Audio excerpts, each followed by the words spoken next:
Bismillah.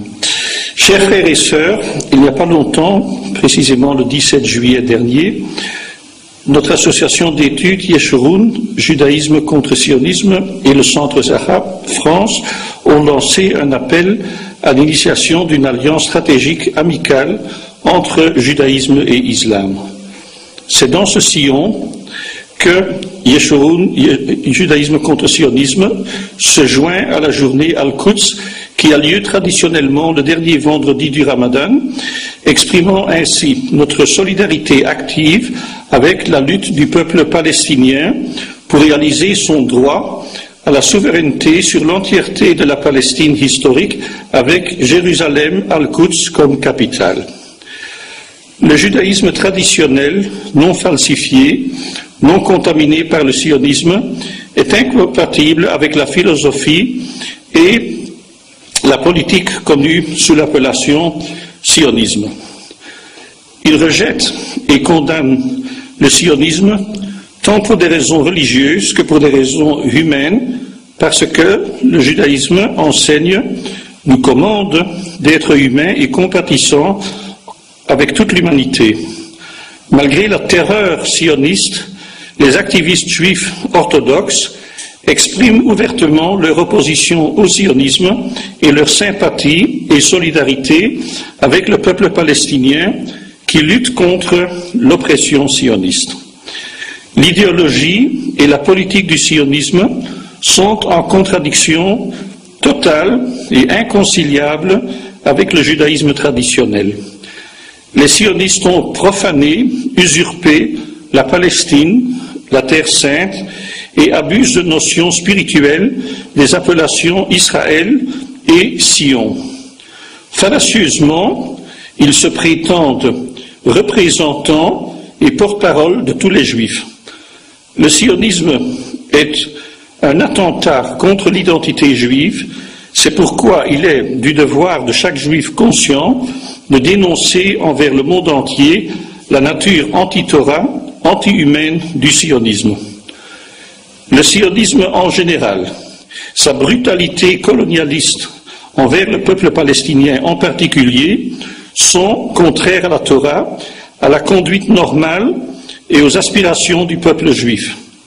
Hélas, le sionisme a transformé un grand nombre de juifs en athées et agnostiques, d'autres en racistes, sionistes religieux, en fauteurs de guerre et guerriers, et a conditionné un nombre plus grand encore. Cela nous fait beaucoup de peine et jette sur nous la honte que des milliers de juifs pieux, dits charedim, en français les craignants Dieu, se disant même non sionistes, soient impliqués et imbriqués dans l'entreprise satanique sioniste, et ce particulièrement dans les villes de Jérusalem et Bnei Brak. Conditionnés par le sionisme religieux, ils sont arabophobes, islamophobes, sont rendus aveugles à la réalité, acceptent la bribe des subventions étatiques sionistes, participent aux élections, ils fournissent même le maire de Jérusalem. Contrairement à cela, le judaïsme enseigne que les Juifs n'ont pas le droit de dominer la Palestine de nos jours. Ce pays ne leur appartient pas. N'ayant pas rempli les conditions que Dieu attendait d'eux, suite à un décret divin, les Juifs ont été envoyés en exil et en dispersion. Comme nous le disons dans nos prières des jours de fête, à cause de nos péchés, nous avons été exilés, chassés de notre terre.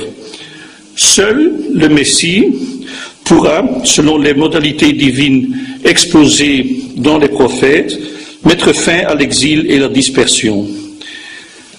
L'exil implique la loi juive selon laquelle les Juifs doivent être des citoyens ou sujets loyaux des autorités des pays où ils vivent et ne pas vouloir obtenir la domination politique sur d'autres pays et peuples.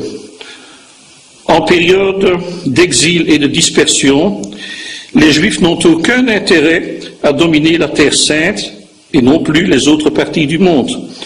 Notre vocation divine est d'être un peuple saint et une nation de prêtres, une population pilote, exemplaire au service du Tout-Puissant et de l'humanité.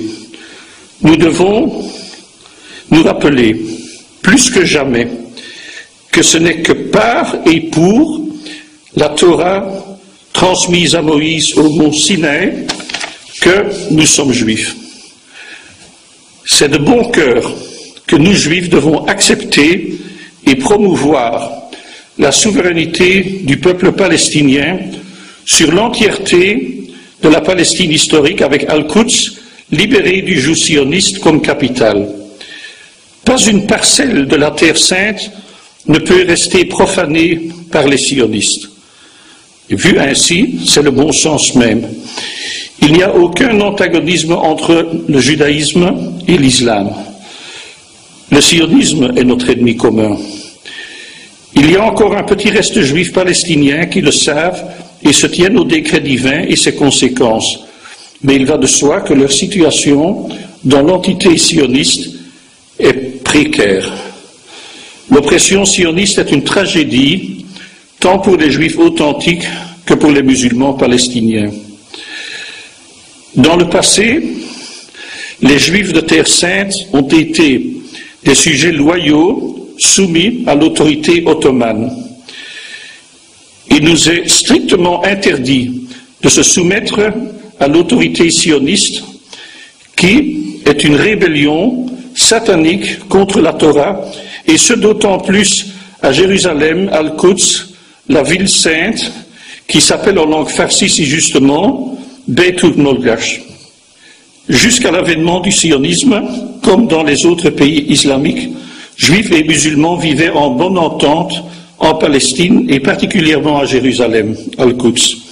Les préjugés, l'animosité entre juifs et musulmans artificielle provoquée par le sionisme. S'opposer au sionisme et ses crimes n'est pas anti-juif, antisémite, bien au contraire. Le sionisme et ses actes sont le plus grand danger pour les juifs, tant en Terre Sainte qu'ailleurs, et plus encore sur le plan spirituel que sur le plan physique. Le sionisme et le judaïsme authentique sont et restent à tout égard diamétralement opposés. Et c'est dans le sens et dans le contexte formulé dans notre appel à initier et à développer l'indispensable alliance stratégique, amicale, entre judaïsme et islam, entre juifs et musulmans, que nous prions envers notre Père céleste, notre Roi, pour la libération prochaine d'Al-Quds, que soit mis fin à l'injustice et à la souffrance des Palestiniens, ainsi que des autres victimes innocentes du sionisme.